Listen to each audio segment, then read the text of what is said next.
Alam nating lahat na bilang campus journalist, makapangyarihan ang panulat natin. Sandata natin ito para sa katotohanan.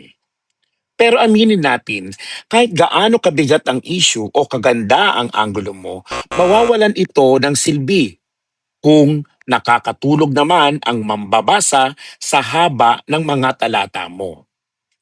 Dito pumapasok ang sekreto ng mga batikang manunulat, ang paglalaro sa kayarian ng pangungusap.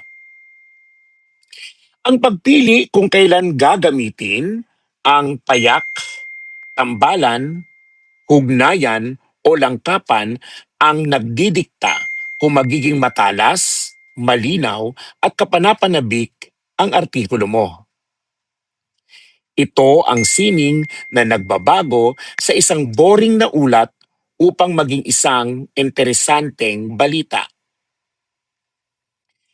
Nangangailangan ito ng linaw, igting, at tamang daloy ng mga ideya. Ang pagsusulat ng balita, lathalain o editorial sa pamahayagang pang-campus o campus journalism. Sentence variety ang tawag sa pag-iba-iba sa kayarian ng mga pangungusap.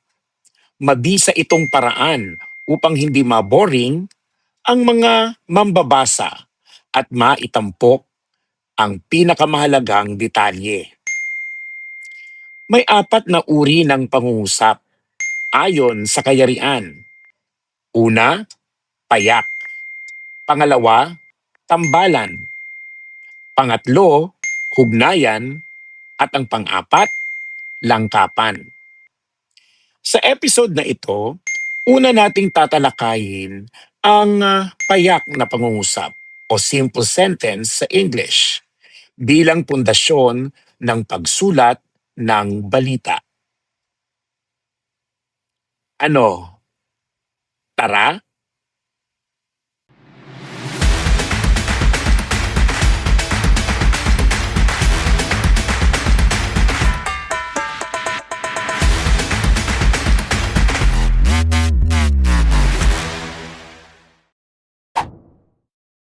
Ang payak na pangungusap o simple sentence bilang pundasyon ng pagsulat ng balita.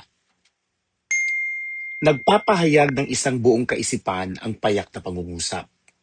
Binubuo ito ng isang malayang sugnay o independent clause na may isang paksa o simuno at isang panaguri.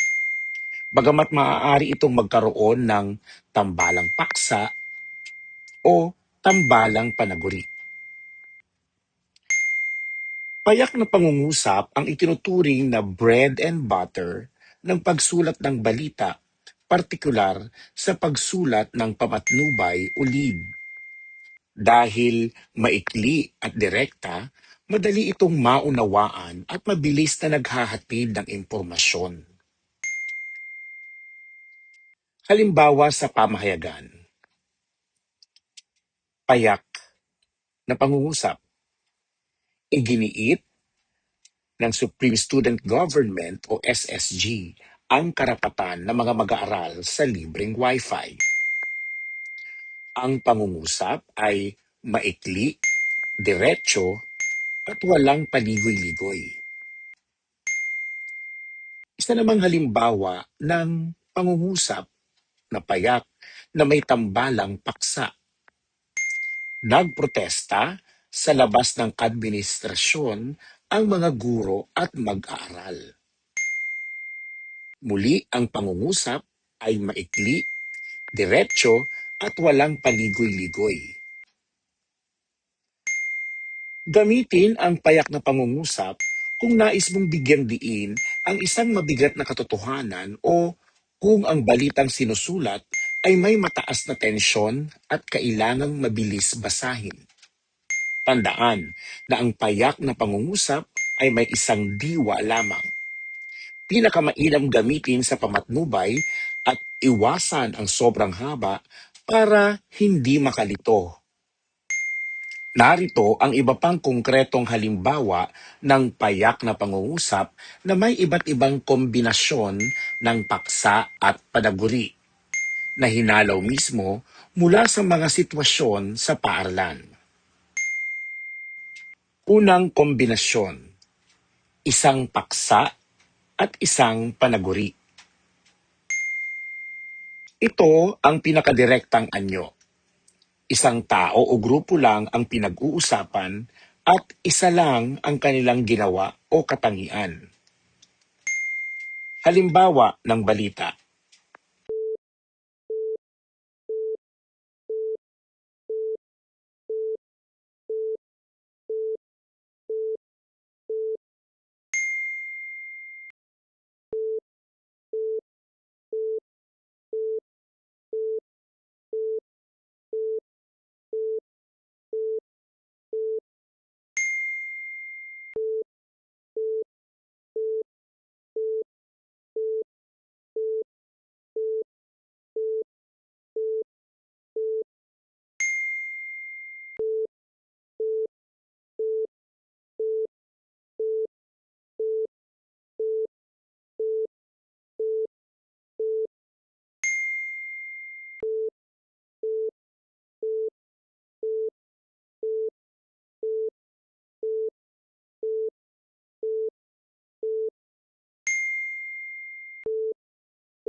Ikalawang kombinasyon, tambalang paksa at isang panaguri.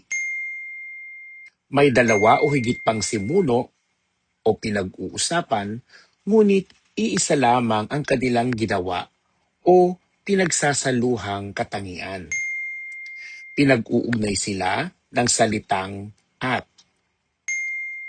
Mga halimbawa ng pangungusap na may tambalang paksa at isang panaguri.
Pangatlong kombinasyon, isang paksa at tambalang panaguri.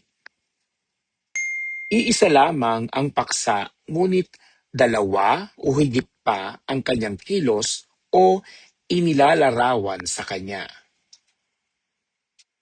Mga halimbawa ng pangungusap na may isang paksa at tambalang panaguri.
Pang-apat na kombinasyon, tambalang paksa at tambalang panaguri.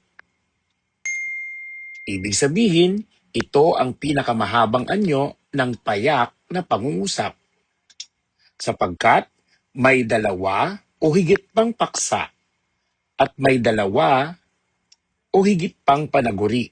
Ngunit, iisa pa rin ang buong diwa at kaisipan na ipinahahayag o walang sugnay na nakasalalay o hiwalay.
Tandaan natin sa campus journalism, kahit mahaba ang isang pangungusap tulad ng tambalang paksa at tambalang panaguri, basta't iisa lang ang pangunahing ideya at walang mga salitang tulad ng dahil, habang, pero, o ngunit na nagpapasok ng bagong sugnay, itinuturing pa rin itong payak na pangungusap.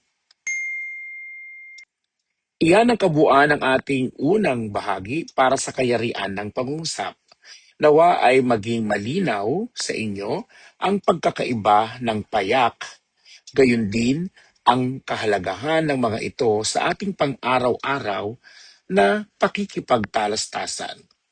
Magkita-kita tayong muli sa episode 2 kung saan tatalakayin naman natin ang tambalang pangungusap. Maraming salamat sa inyong pagsubaybay, manatiling ligtas at patuloy na mag-aral ng mabuti.